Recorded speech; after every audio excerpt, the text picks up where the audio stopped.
Welcome to the Deep Dive. Today we're wading into the 2025 investment scene. The big question on everyone's mind, is it actually a good time to buy? Our goal here is simple. Cut through all the complexity in the sources you sent, pull out the key insights, and help you get informed and make smarter moves.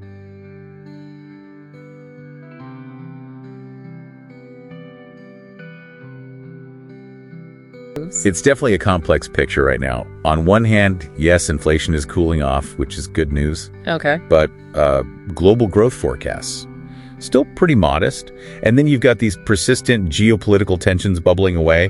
Plus, frankly, U.S. stock valuations look, well, quite high. Right. So a mixed bag. Let's start with the positives, though, the tailwinds. Your sources are saying the fight against inflation is almost won. Advanced economy is getting back to that 2% target by 2025. Yeah, that seems to be the consensus, and the IMF called achieving this disinflation without a massive global recession a major achievement. It provides a more stable sort of backdrop. A stable backdrop. Okay, so central banks are reacting? Exactly. That's the key shift. With inflation getting closer to target, you saw the ECB hit its 2% and pause back in July. Banks are easing up. The Fed's expected to cut rates later, too. And that usually helps asset prices. Generally, yes. Easier monetary policy tends to be good for assets. Yeah. And importantly, this environment is expected to make bonds finally start outperforming cash again. That's a big potential shift for portfolios.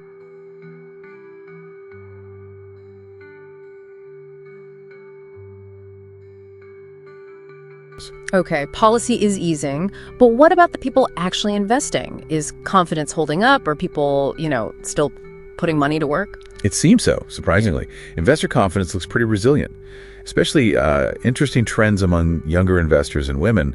They seem to be investing through uncertainty, focusing long-term. Well, 67% feel long-term strategy is more vital than ever. That's encouraging. Any market signals backing that up? Well, there was that VIX signal back in April.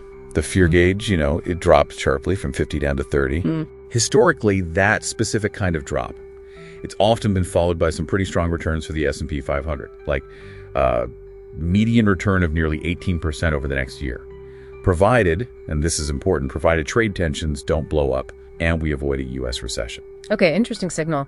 What about actual growth engines? Where's the dynamism? We're hearing a lot about digital transformation, places like Africa's fintech scene, India's digital India push. Absolutely. Those are crucial areas, and it connects directly to other big themes. Yeah. Massive global investment in AI, obviously, and huge demand for clean energy. Countries like India, China, they're really pouring money into renewables. These are powerful long-term growth drivers. Got it.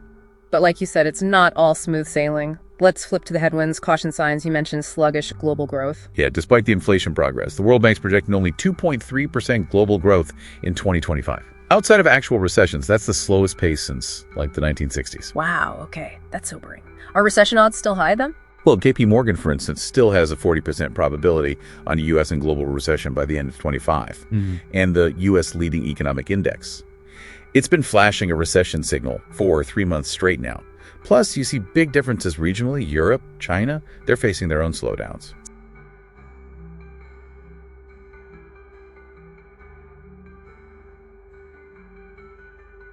So economic caution. And what about market prices, valuations? You mentioned they looked high. They do, particularly in the U.S. That long-term measure, the Shiller-KPE ratio, it's been hovering above 37. Its historical average is more like 17. So yeah, more than double. It suggests the market is pretty richly valued, maybe priced for perfection. Priced for perfection. And is that broad-based or? That's the other key point, concentration. It's extreme. You've got the Magnificent Seven tech giants projected to grow earnings maybe 14% or so in Q2 25. Right. But the other 493 companies in the S&P 500, just 3.4% growth expected. That's a huge divergence. It means the overall market index gains are really dependent on just a few stocks. Big risk there.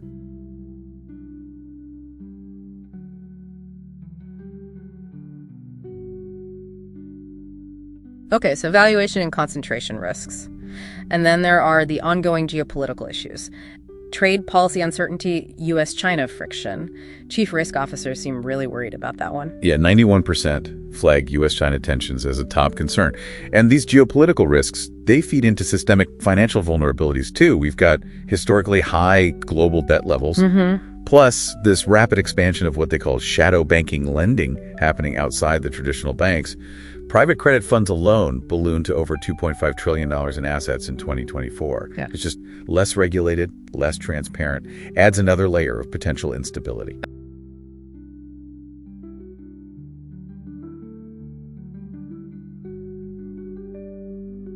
Okay, so putting this all together, a complex picture indeed. What does this mean for you, the listener, trying to navigate 2025? It's clearly not just buy everything or sell everything. No, definitely not. The strategy needs to be more nuanced. We'd suggest really embracing a balanced and selective approach. Focus on high-quality companies, strong balance sheets, resilient businesses. Quality and resilience. Exactly. And lean into that long-term mindset we talked about. Diversify not just stocks, but think about bonds again. Now they might outperform cash. And diversify geographically, too, maybe looking at some of those more resilient emerging markets like India. Right, and keep an eye on the news. Absolutely. Monitor geopolitical developments, how they might impact specific industries or supply chains. Be really disciplined about valuations. Don't just chase momentum in expensive stocks. And look, if you're feeling hesitant, maybe leverage expert guidance. Structured advice, simpler products can help manage that risk aversion. So this deep dive really shows 2025 is this intricate dance between real opportunities, especially with inflation easing, but also some serious persistent risks, growth, valuations, geopolitics. Yeah. Precisely. And maybe a final thought for you to consider. In this kind of world, with maybe subpar overall growth and such concentrated market performance, perhaps the real advantage isn't just riding the market index up or down. Maybe it's about being surgical, identifying those specific resilient companies that can truly innovate, adapt, and grab market share, almost regardless of what the broader economy is doing. That might be where the edge lies.